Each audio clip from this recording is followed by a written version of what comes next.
What does it mean when you say someone can't hold a candle to another person? Or when you say something can't hold a candle to something else? What's the origin of this idiom? What does it mean when you refer to two people as Tweedledum and Tweedledee? Where do these names come from? Who were Handel and Bononcini? All this and more coming up, but first please subscribe to The English Nut on YouTube, Facebook, Instagram and Twitter. Thank you. This story begins in the days before electricity and light bulbs.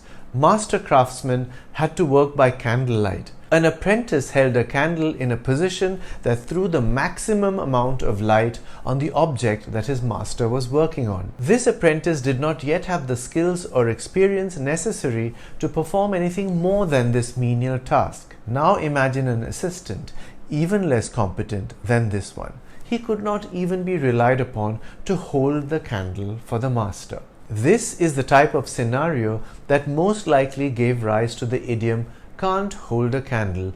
It refers to someone or something being significantly inferior in some way to the person or object he or it is being compared to. Put another way, it means to not be as good as the person or thing mentioned. The following sentences will give you an idea of how the phrase is used. Pretty as Pallavi is, she can't hold a candle to her sister Ramya.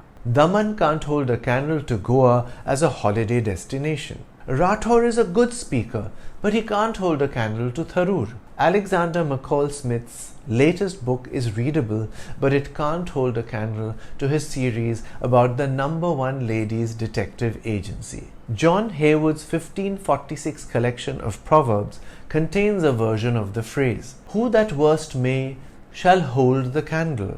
Then in 1641, Sir Edward Dering writes in the 4 cardinal virtues of a Carmelite friar, "Though I be not worthy to hold the candle to Aristotle."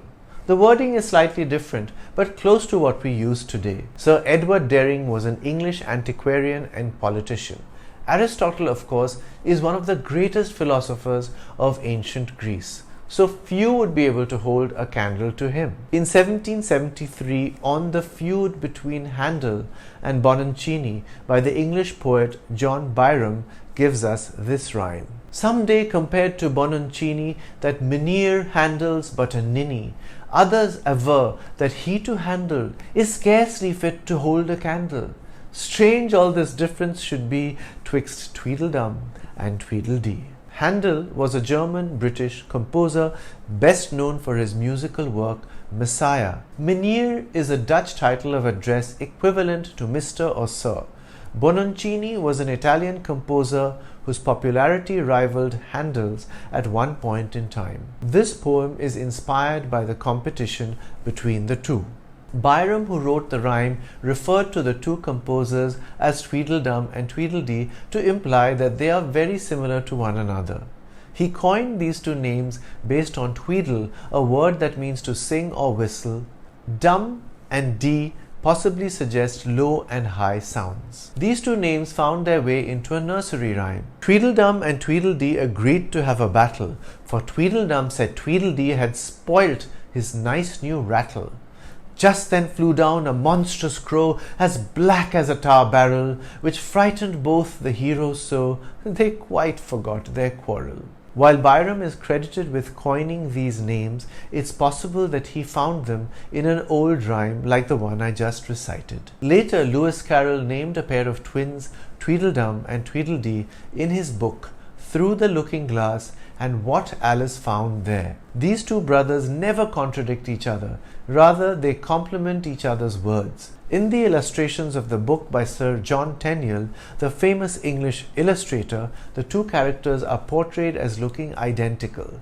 They try to enact the nursery rhyme, but when they see a monstrous crow swooping down, they run for their lives. Today the names Tweedledum and Tweedledee are used to refer to any two people who are very much alike. You might say when the candidates are Tweedledum and Tweedledee, it's difficult to decide whom to vote for. Or you could say the twins are named Gina and Tina, but they might as well be called Tweedledum and Tweedledee. Coming back to the idiom about not holding a candle to someone or something, it is finally in 1883 that we have the first known use of the phrase in its exact modern day form. Edith is pretty, very pretty, but she can't hold a candle to Nellie, wrote William Norris in his novel No New Thing. Norris was the author of more than 60 novels and many more short stories. If you can come up with a sentence with the idiom about not being able to hold a candle to someone or something, do write it in the comments. Likewise for Tweedledum and Tweedledee. I'm the English Nut. Bye for now.